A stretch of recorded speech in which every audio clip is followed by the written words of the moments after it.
Hey everybody, today I am super excited because today is the first video that I do on YouTube as well as broadcasted on all my other podcast channels. So let me know what you all think, like, subscribe, and leave any comments that you guys have. That way I can keep going. So today's topic is going to be on the lone wolf mentality, how I healed from it, how you can heal from it.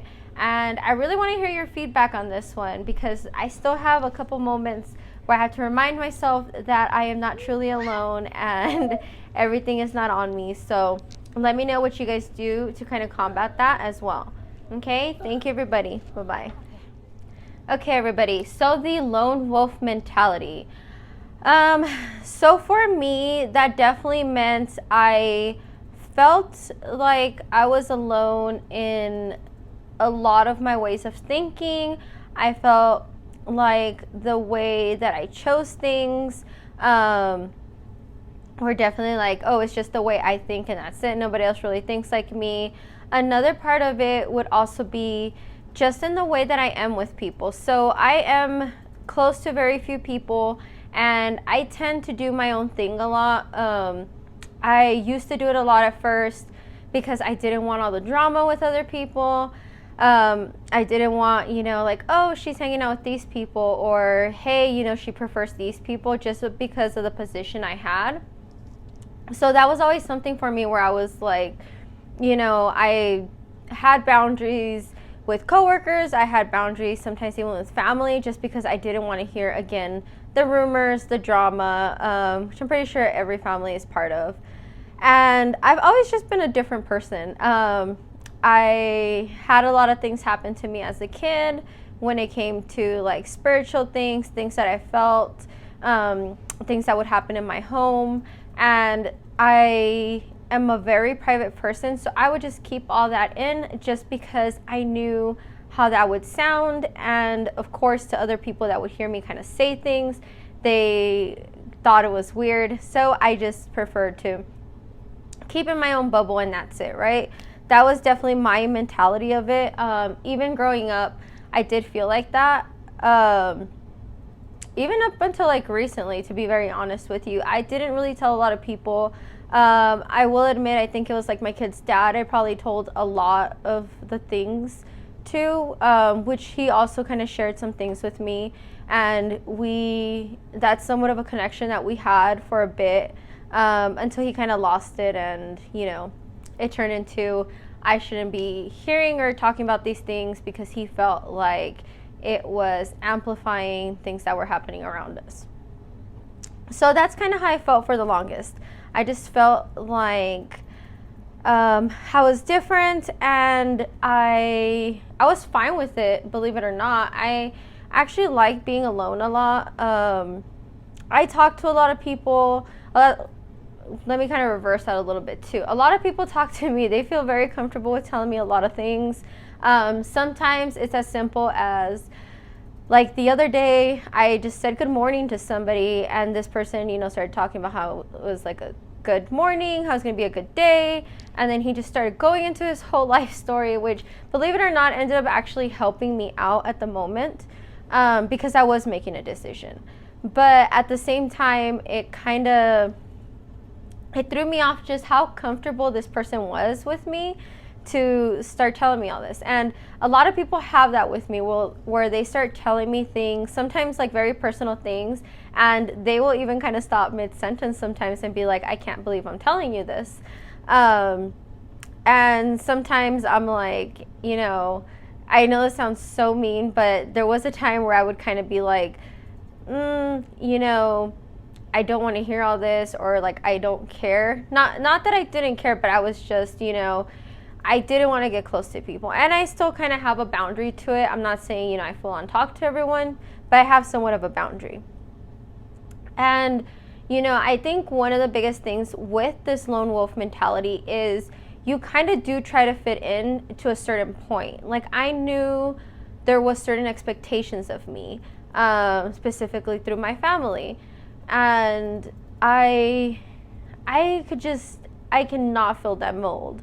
And I think the reason why I had gone through some of the things that I'd gone through in my life is because I didn't want to feel like that mold of what they thought was going to come of me or what was expected of me.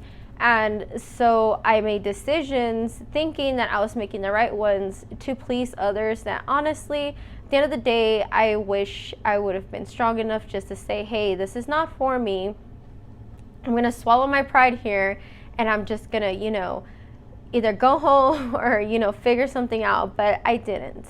And I am stronger because of it, but it did affect me a lot.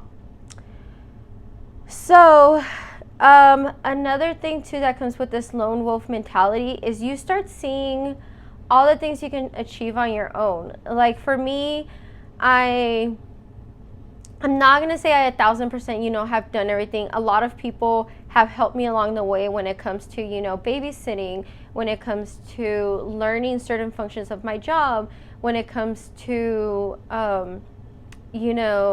being able to have opportunities.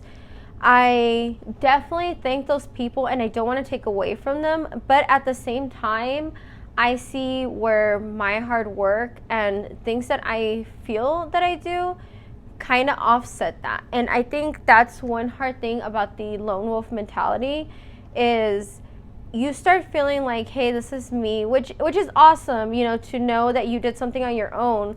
But at the same time, you have to take that time to step back and see, did you really do it on your own, or like, did you have somewhat of a help? Like, even like I mentioned right now, babysitting.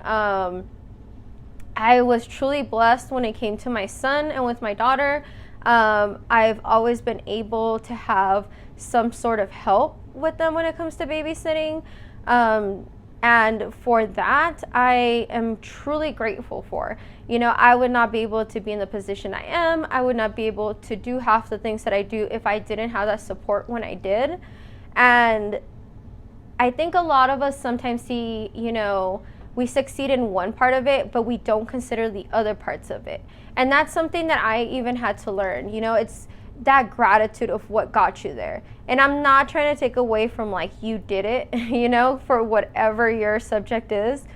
But at the same time, you have to realize like you are not truly alone.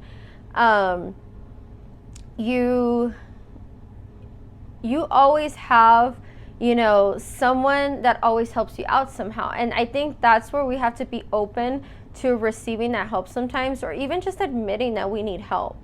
Because that definitely was a huge one for me.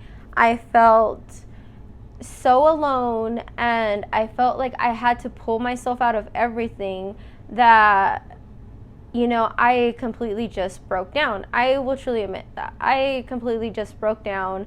I couldn't handle half the things that I was juggling at the time. And that's why I ended up seeing a therapist, because there was just so much that I would keep inside. I never told my family, half the things I was going through. My friends, same thing. They didn't know 1,000% what was happening. Even down to my best friend. She knew somewhat of what was going on, but at the same time, she didn't know 1,000%, everything. And after I was, able to end certain things of my life, and I opened up to my family a little bit more, because one of the things that I feel comes with this lone wolf mentality is people see you as just being so strong, even when you're not. I think they see you as being like, oh, she can take anything, or like, oh, she's being mean, or like, they just see one part of it and they don't see why you are the way you are.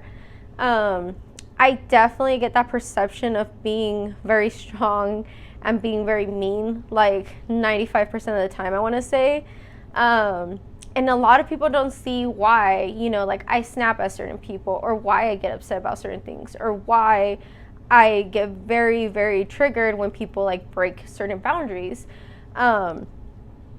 And I think that's one thing that sometimes like we take for granted from other people. We just see, hey, they're being, quote unquote mean, but you don't see the things that led them to get to that trigger point. And at the time, even like just my therapist, I remember telling her like, hey, this is all the stuff that has been going on for the past, X amount of years in my life that was big to me at that time. And I remember her asking me like, who do you go to? And, what do you tell them? And I remember, I was like, yeah, I have my family. And then she's like, okay, like, do they know everything? Are they supportive? And I'm just like, well, no, they don't. I actually surprised them when I basically told them that it was going to be me and my 2 kids on my own again. They were in complete shock. That's one thing. I don't know if it's a good or bad thing, but the kids' dad and I were very good about, putting on that show, being that happy family, that everybody was truly shocked and they didn't expect it. So that was one of the things when like she asked me that, I was like, yeah, they don't know. So she's like, okay, so not saying that they're not someone to go to, but that you already don't have that. And so it was like, okay, like, and she was like, okay, what about, your best friend? And I was like, okay, she knows, somewhat this and that.